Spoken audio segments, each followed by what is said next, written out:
नमस्कार दोस्तों, जय हिंद। आप लोग कैसे हैं? उम्मीद करते हैं ठीक ठाक होंगे, मस्त होंगे और 12th की तैयारी में व्यस्त होंगे। चलिए प्यारे बच्चों, हम इस कड़ी को आगे बढ़ाते हुए आप लोग को बहुत ही बेहतरीन चैप्टर कवित्त, जिसका कवि जो है वो भूषण है, और भूषण ने छत्रसाल और शिवाजी की वीरता का बखान किया है। छत्रसाल की तलवार और वीरता जो बखान किया वो शिवाजी का। तो प्यारे बच्चों, हम जो है आज इसका प्रश्न उत्तर लेकर के आए हैं और वो बढ़िया से आप लोग देखिए, समझिए, और अगर अच्छा लगे तो अपने मित्रों और दोस्तों को भी बताइए। चलिए आइए, कम टू द पॉइंट आते हैं हम लोग। ध्यान दीजिएगा प्यारे बच्चों। सॉरी, हाँ हम लोग यही थे, है ना जी। चलिए तो समझिएगा, शिवाजी की तुलना भूषण ने किन किन से की है। देखिए बहुत ही प्यारा क्वेश्चन है। शिवाजी की तुलना भूषण ने किन किन से की है। अब बताइए, ये आपको हम क्लास में बहुत ही बेहतरीन तरीका से जो है पढ़ा चुके हैं। आपको मालूम है कि शिवाजी की तुलना जो है भूषण ने किन किन से किया। बताइए, शिवाजी की तुलना भूषण जी ने इंद्र बाड़व, बाड़व का अर्थ होता है समुद्र की आग, समुद्र की आग, भगवान राम वायु, शिवाजी परशुराम दावा, दावा का अर्थ होता है जंगल की आग, चीता, शेर और कृष्ण से की है। बताइए, हम आपको पढ़ा चुके हैं और आप लोग को याद भी होगा। बताइए, याद होगा ना जी? आप लोग को सब चीज याद है ना?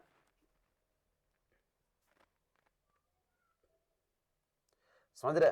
ये पूरा का पूरा चीज जो है कहने का अर्थ यह है कि हम आप लोग को याद करवाए हैं, बढ़िया से याद करवाए हैं। आप याद कीजिए, है ना? चलिए तो ध्यान दीजिएगा प्यारे बच्चों, है ना?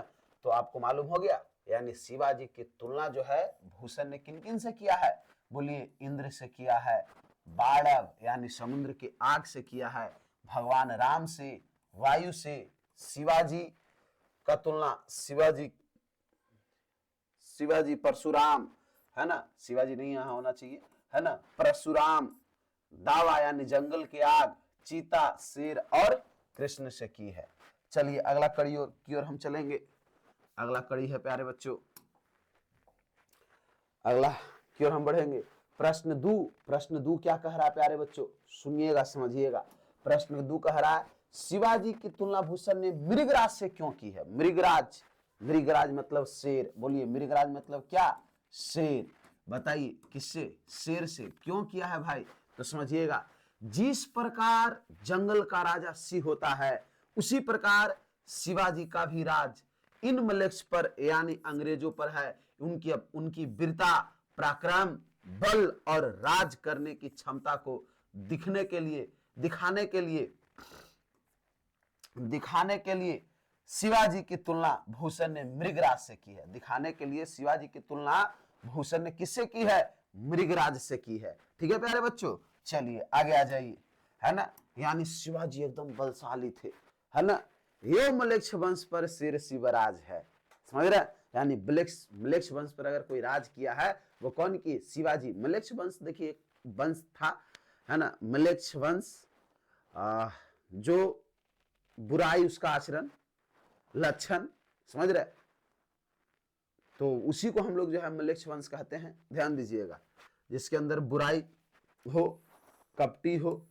चलिए प्रश्न, छत्रसाल की तलवार कैसी है? वर्णन कीजिए। आहा, छत्रसाल की तलवार कैसी है? ये चीज हमारे प्यारे बच्चे बहुत ही बेहतरीन तरीका से कर पाएंगे, है ना? छत्रसाल की तलवार कैसी है? बताइएगा, छत्रसाल की तलवार कैसी है?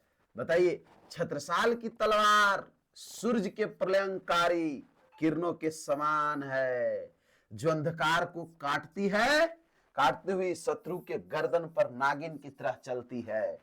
छत्रसाल की तलवार जब चलती है, ऐसा लगता है जैसे वो काल की देवी मां काली, है ना? काल की देवी मां काली, काल की देवी मां काली को प्रश्न करने के लिए कलेवा दे रही है। कलेवा मतलब भोजन, कलेवा मतलब कौची? भोजन, भोजन, है ना? कलेवा। देखिए आपको अर्थ भी हम दिखा देते हैं। ये हिंदी का किताब चलता है प्यारे बच्चों, ये किताब जो है आप लोग को पढ़ना है, लेकिन क्वेश्चन आंसर वाला किताब से थोड़ा दूरी बनाइएगा, वो आपकी बुद्धि में वृद्धि को रोक देता है ना, आपको सोचनीय शक्ति को ले डूबता है। जैसे आज जितना भी इंटरनेट में जो चीजें आ रही है, जैसे चैट जीपीटी, ये बच्चों के विकसित बुद्धि को रोक देता है, समझ रहे। भले ही हम लोग को आसान हो जाता है, लेकिन याद रखिएगा, है ना, विकसित बुद्धि को जो है रोकने में सब चीज कारगर है ना। चलिए, कलेऊ माने कलेवा या भोजन, देखिए यहां लिखा हुआ है कलेऊ, कलेऊ मतलब कलेवा या भोजन, दिख रहा है जी, दिख रहा होगा, नहीं दिख रहा है, देखिए कलेऊ, कलेऊ मतलब कलेवा या भोजन, ठीक है, दिख रहा होगा, है ना। चलिए, कभी कभी प्रसाद, प्रसाद जो है तो प्रसाद नहीं होगा, प्रसाद और भोजन दोनों अलग अलग चीज है। प्रसाद माने प्रसाद, तनी सुन, अब भोजन माने हाँ एकदम डीवीसी, दाल भात चोखा, इसको प्रसाद हम नहीं कहेंगे, नहीं भोजन कहेंगे, चला ठीक है। तो समझिएगा, जानिएगा, है ना। तो बताइए, एकदम रुद्र रूप धारण कर करके, एकदम शिव जी जैसा रूप धारण कर करके, और दुश्मन गर्दन के दुश्मन को इस प्रकार काटते हैं, एकदम मत कहिए, एकदम जबरदस्त काटते हैं, ठीक है। चलिए अगला क्वेश्चन, छत्रसाल की तलवार कैसी, तो हो गया, सॉरी, अगला बढ़ेंगे। नीचे लिखे अवतरणों का अर्थ स्पष्ट करें, बहुत मस्त क्वेश्चन है, देखिएगा, नीचे लिखे अवतरण का अर्थ स्पष्ट करें, कह रहा है चला, अर्थ स्पष्ट करें। और ये अर्थ स्पष्ट कैसे होगा, किस प्रकार से होगा, किस रूप में होगा, समझिएगा। इसको रोचक बनाने के लिए देखिए, ये आपको अवतरण स्पष्ट करने हैं, आपको 4 अंक के रहेगा, 2 प्रश्न रहेगा, 4 दूनी 8 अंक के। आपको इतना जरूर उसमें लिखना है प्यारे बच्चों, प्रस्तुत पंक्ति हमारी पाठ्य पुस्तक दिगंत भाग 2। अब देखिए, सोचिए कि ये जो पंक्तियों को चाहिए, गद्य खंड है कि काव्य खंड, ताकि काव्य खंड, तो वहां लिखना है आपको प्रस्तुत पंक्ति हमारी पाठ्य पुस्तक दिगंत भाग 2 के काव्य खंड के। अब देखिए अध्याय केमा है, तो बताइए कवित आपका केमा अध्याय है, तो आप याद रखिएगा 5वां अध्याय, यानी पाठ 5 कवित से लिया गया है, जिसके कवि भूषण है।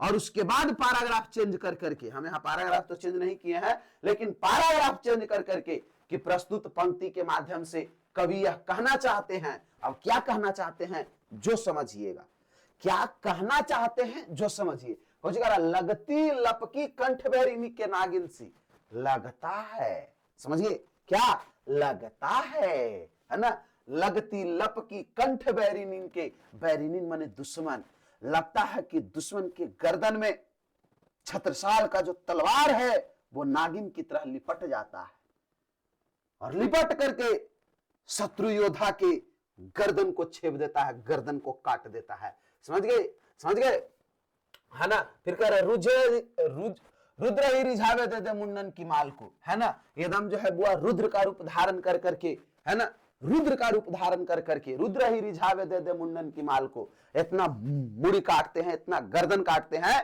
कि एकदम माला तैयार हो जाता है। बोलो क्या तैयार हो जाता है, माला, दुश्मन के गर्दन, दुश्मन के गर्दन के माला तैयार कर देते हैं। बोलो कौन, छत्रसाल। ऐसा मुड़ी काटते हैं, ऐसा मुड़ी काटते हैं, ऐसा मुड़ी काटते हैं कि एकदम दुश्मन जो होता है, शत्रु योद्धा होता है, ओकर मुड़ी इतना मनी हो जाता है ना कि ओकर माला तैयार हो जाता है। ऐसा तलवार से काटते हैं। बोलो कौन काटते हैं, चेला जी, ताकि छत्रसाल काटते हैं। कौची से जी, ताकि तलवार से। कहां ले बखान करो तेरी करवाल को, कभी कहते हैं भूषण के हम कहां बखान करें तेरी तलवार को, इसके जैसा अद्भुत दूसरा कोई है नहीं, अद्भुत तलवारबाजी करता है, अद्भुत तलवार चलाता है, इसके जैसा कोई दूसरा नहीं है। बोलिए कौन कह रहे हैं, बताइए, छत्रसाल। आगे आ जाइए, अगला, है ना, आज इसको पढ़ के हम सुना देते हैं। देखिए क्या है, प्रस्तुत पंक्ति हमारे पाठ्य पुस्तक दिगंत भाग 2 के कविता से ली गई है। इसके कवि भूषण जी हैं। वे इन पंक्तियों के माध्यम से वीर छत्रसाल के शौर्य और वीरता का बखान करते हुए कहते हैं कि आप तलवार ऐसे चलाते हैं जैसे नागिन अपने शत्रुओं के गले से लिपट जाती है और अपने शत्रु को खत्म कर देती है। ऐसा लगता है जैसे शिव जी को खुश करने के लिए आपकी तलवार मुंडों की माला चढ़ाती है ना। शिवाजी को खुश, रुद्र ही रिझावे दे दे मुंडन की माल को, रुद्र मतलब शिवाजी, शिव जी जिसको कहते हैं, शिवाजी नहीं शिव जी, समझ गए। चलिए अगला जाइए, प्रतिभट कटक कटीले केती काटी काटी, प्रतिभट कटक कटीले केती काटी काटी, भेंट चढ़ाते हैं, काट काट के भेंट चढ़ाते हैं। कौन? छत्रसाल। केकरा काटते हैं? शत्रु योद्धा को, दुश्मन को। कौची काटते हैं? मुड़ी काटते हैं तलवार से। सुनिएगा क्या कह रहे हैं। प्रस्तुत पंक्ति हमारे पाठ पुस्तक दिगंत भाग 2 के कविता से ली गई है। इसके कवि भूषण जी हैं। वे इन पंक्तियों के माध्यम से वीर छत्रसाल के शौर्य और वीरता का बखान करते हुए कहते हैं कि हे राजन, आपकी जो प्रलयंकारी तलवार है वह शत्रु समूह के सिर को इस प्रकार काटती है जिस प्रकार देवी का कलिका मतलब काली रूप ने रक्त बीज का संहार किया था, और ऐसे लगता है जैसे मां काली को प्रसन्न करने के लिए कलेऊ दे रहे हैं। कलेऊ माने कौची? भोजन। कौची बाबू? भोजन। समझ गए? कलेऊ माने कलेवा यानी भोजन। ठीक है, चलिए अगला प्रश्न फिर है छठा लास्ट। भूषण रीतिकाल के किस धारा के कवि हैं? बताइए, है ना? देखिएगा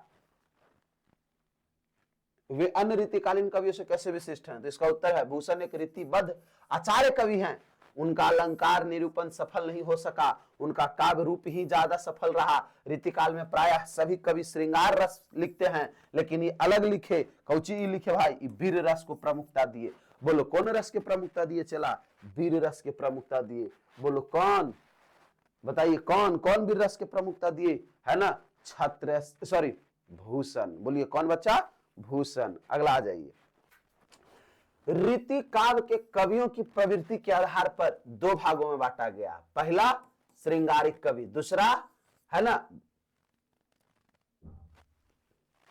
वीर रस कवि, है ना? समझिएगा, भूषण रीतिकाल के रीति मुक्त धारा के कवि हैं। भूषण रीतिकालीन कवियों से अलग या विशिष्ट इस संदर्भ में है कि उन्होंने रीतिकालीन कविता को जो श्रृंगारिक होती थी उसे अलग हट करके वीर काव्यों की रचना की। कौन काव्यों की? वीर काव्यों की रचना की। चलिए, यह चैप्टर समाप्त हुआ और हम उम्मीद करते हैं कि आपको अच्छा समझ में आया होगा। मैं अपनी वाणी को यही विराम करता हूं। जय हिंद, जय भारत।